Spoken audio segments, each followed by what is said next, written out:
एक बार महादेव पार्वती जी के साथ नंदन वन में गए। उस नंदन वन में पुष्पों तथा फलों के द्वारा मनोनुकूल गुणों युक्त कल्प वृक्ष विद्यमान था। इस प्रकार के वृक्ष राज को देखकर पार्वती जी ने भगवान शिव से उस वृक्ष का महत्व पूछा। शिव जी ने कहा, इस वृक्ष की प्रतिष्ठा अत्यंत पवित्र है। जिस तरह देवताओं में भगवान मधुसूदन श्रेष्ठ हैं, नदियों में मुखागढ़गा नदी है तथा सृष्टि करने वालों में श्रेष्ठ जैसे ब्रह्मा जी हैं, जिस तरह पर्वतों में महान पर्वतराज हैं, जलाशयों में जैसे सागर प्रधान है, उसी तरह ये वृक्षों में प्रधान तरुराज कल्प वृक्ष है। ये देवराज इंद्र को अत्यंत प्रिय है। हे प्रिय, इस वृक्ष के सन्निकट में देवगण जिन जिन अच्छी वस्तुओं की कामना करते हैं, देवता के समान ये श्रेष्ठ कल्प वृक्ष उन सभी को सारे काम्य वस्तुओं को प्रदान करता है। तब देवी ने शिव जी की वाणी को सुना और मन से विचार करके उन्होंने शंकर जी की अनुमति प्राप्त करके सुंदर गुणों तथा रूप से युक्त आश्चर्यमय स्त्री रत्न की कल्पना की और पार्वती जी ने उस वृक्ष से सुंदर रूप तथा गुणों से युक्त सर्वांग सुंदरी एक नारी को प्राप्त किया। वह नारी विश्व को मोहित करने वाली तथा कामदेव की सहायिका थी। सुखों की सिद्धि रूप समस्त अंगों से युक्त कमल के समान विशाल नेत्रों वाली थी। कमल के समान उसका मनोहर मुख था। वह अपने हाथ में कमल लिए हुई थी। उसका पद्म रमणी शरीर मानो सुवर्ण निर्मित था। पार्वती जी के द्वारा कल्पित होने के कारण उसके गुणों में अत्यंत उत्कृष्टता आ गई थी। उसके बाद वह सर्वांग सुंदरी पार्वती और शंकर जी के पास आई और उन दोनों के चरण कमलों की भक्ति पूर्वक वंदना की। उसके बाद उसने कहा, हे नाथ, हे मात, आपने मेरी सृष्टि इसलिए की है, उसे आप बतलाएं। श्री देवी ने कहा, इस वृक्ष के विषय में कौतुकमय भाव के कारण मैंने विश्वास प्राप्त करने के लिए ये कल्पना की है। हे भद्रे, तुमने शीघ्र ही रूप संपत्ति को प्राप्त कर लिया। तुम संसार में अशोक सुंदरी के नाम से विख्यात हो जाओगी। मेरी पुत्री सभी प्रकार के सौभाग्य से संपन्न है, इसमें कोई संशय नहीं है। सोम वंश में नहुष नामक इंद्र विख्यात हैं, वे ही तुम्हारे पति होंगे। इस प्रकार से उसको वरदान देकर पार्वती जी भगवान शिव के साथ कैलाश पर्वत पर चली गईं। उस समय अशोक सुंदरी सभी नारियों में श्रेष्ठ हो गई। वह मनोहर नंदन वन में रमण करती थी।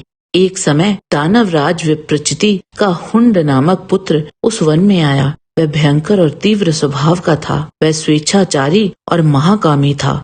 अशोक सुंदरी को देखते ही वह कामार्थ हो गया। उसने अशोक सुंदरी से कहा, तुम कौन हो और किसकी पुत्री हो? तुम किस कारण से इस उत्तम वन में आई हो? अशोक सुंदरी ने कहा, सुनो, मैं भगवान शिव की पुत्री हूँ और मेरी माता कार्तिकेय की माता है। आप कौन हैं और मुझसे इसलिए पूछते हैं? हुंड ने कहा, मैं विप्रचिति का पुत्र हूँ और मेरा नाम हुंड है। मैं दैत्यों में श्रेष्ठ हूँ। मेरे समान कोई राक्षस नहीं है। देवलोक में तथा मृत्यु लोक में एवं नाग लोक में भी कोई मेरे समान तपस्वी, यशस्वी, धनी तथा भोग संपन्न नहीं है। हे विशालाक्षी, तुमको देखते ही काम ने मेरे ऊपर बाण से प्रहार कर दिया है। तुम मेरी प्राण के समान प्रियतमा बन जाओ। अशोक सुंदरी ने कहा, तुम सुनो, शंकर जी की अनुमति से देवी पार्वती ने मेरे पति की भी कल्पना की। वे धर्मात्मा महाप्राग सोम वंश में उत्पन्न होंगी। वे जगत पर विजय प्राप्त करने वाले तथा भगवान विष्णु के समान पराक्रम करने वाले होंगे। उन धर्मात्मा नहुष को पार्वती देवी तथा शंकर जी ने मुझे पति रूप से प्रदान किया है। उनसे मैं समस्त गुणों से युक्त ययाति नामक पुत्र को प्राप्त करूंगी। हुंड ने जोर से हंसकर अशोक सुंदरी से कहा, तुम उम्र में बड़ी हो और वह तुमसे छोटे उम्र का तुम्हारा पति होगा। अतएव तुम दोनों का विवाह उचित नहीं है। छोटी उम्र की स्त्री प्रशस्त होती है, पुरुष नहीं। हे भद्रे, वह पुरुष तुम्हारा पति कब होगा? तुम्हारी जवानी तो इस समय है, वह व्यर्थ में ही बीत जाएगी। हे विशालाक्षी, तुम मेरे साथ सुख पूर्वक रमण करो। हुंड की वाणी को सुनकर वैश्य पुत्री बोली, हे दैत्य, ये निश्चित है कि तुम मेरे निश्चल मन को चंचल नहीं बना सकते हो। मैं पतिव्रता हूँ, मेरा चित्त दृढ़ है, मुझको कौन चंचल बना सकता है? हे महासुर, तुम यहाँ से चले जाओ, अन्यथा मैं तुम्हें भस्म कर दूंगी। हुंड वहाँ से वेग पूर्वक निकलकर चला गया। दूसरे दिन तपोमयी माया करके उस दानव ने अपना मायामय दिव्य रूप बनाकर अपनी माया से कन्या का रूप बना लिया। वह मायावी कन्या वहां गई जहां पर शिवपुत्री रहती थी। वह स्त्री जो वास्तव में स्वयं हुंड ही था, अशोक सुंदरी को बहला फुसलाकर हुंड के महल में ले गई। वहां अशोक सुंदरी ने उससे पूछा, हे सखी, बतलाओ ये किस देवता का स्थान है? उसने कहा कि जिस दानवेंद्र को तुमने पहले देखा है उसी की ये नगरी है और मैं वही दानवेंद्र हूँ। हे सुंदरी, मैं तुमको माया के सहारे यहाँ लाया हूँ। इस तरह से उसको कहकर वह अशोक सुंदरी को अपने सुवर्ण निर्मित सुंदर भवन में लाया। तुम जो जो चाहोगी मैं तुम्हें उन सभी वस्तुओं को प्रदान करूंगा। मैं तुम्हें प्राप्त करना चाहता हूँ, तुम मेरी बन जाओ। अशोक सुंदरी ने कहा, हे दानवेश्वर, तुम मुझको विचलित नहीं कर सकते हो। तुम मेरे विषय में होने वाले मोह को मन से ही छोड़ दो। तुम्हारे जैसे महापापी देवताओं अथवा दानवाधवों के लिए मैं दुष्प्राप्य हूँ। अब बार बार ना कहो। अशोक सुंदरी महान क्रोध से जलने लगी। उस देवी ने हुंड से कहा, तुम अपने वंश तथा स्वजनों का नाश करने के लिए अपने घर में जलती हुई अग्नि की ज्वाला को ले आए हो। इस समय मैं तुम्हारे पुत्रों, धन धान्य और वंश का नाश करने वाली हूँ।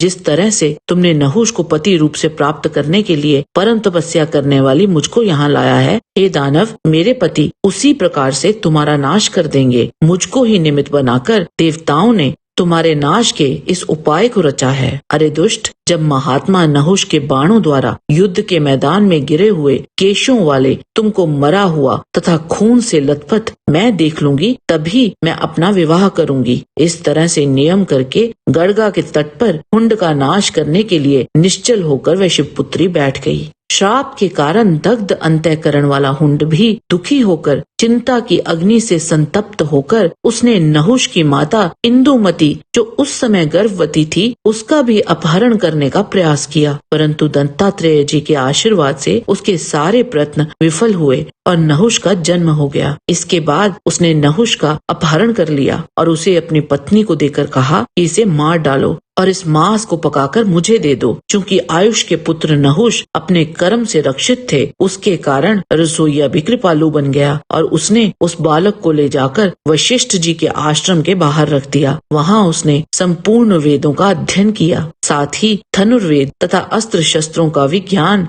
वशिष्ठ जी से अर्जित किया। तदंतर वशिष्ठ जी ने नहुष को अशोक सुंदरी के बारे में बताया और ये भी बताया कि कैसे वो अभी भी तुम्हारे लिए तपस्या में लीन है। जब हुंड को मारने के लिए नहुष हुंड के नगर पहुँचे तो वहाँ उनका महायुद्ध हुआ। उस युद्ध में दैत्य श्रेष्ठ हुंड को मारकर नहुष ने देव स्वरूपिणी अशोक सुंदरी को प्राप्त किया और इसके बाद नहुष शिवपुत्री को लेकर अपने राज्य में पहुँचे, जहाँ उनका विवाह बड़ी धूमधाम से हुआ। हर हर महादेव। आज के वीडियो में बस इतना ही। आशा करते हैं कि आपको हमारा ये वीडियो पसंद आया होगा। कृपया इसे लाइक और शेयर अवश्य करें। किसी भी प्रकार की त्रुटि के लिए आप सबसे क्षमा याचना करते हुए आपसे निवेदन है कि प्रेम पूर्वक परम पिता परमात्मा को मन में धारण करें और बोलें, वैदिक सनातन धर्म की सदा ही जय।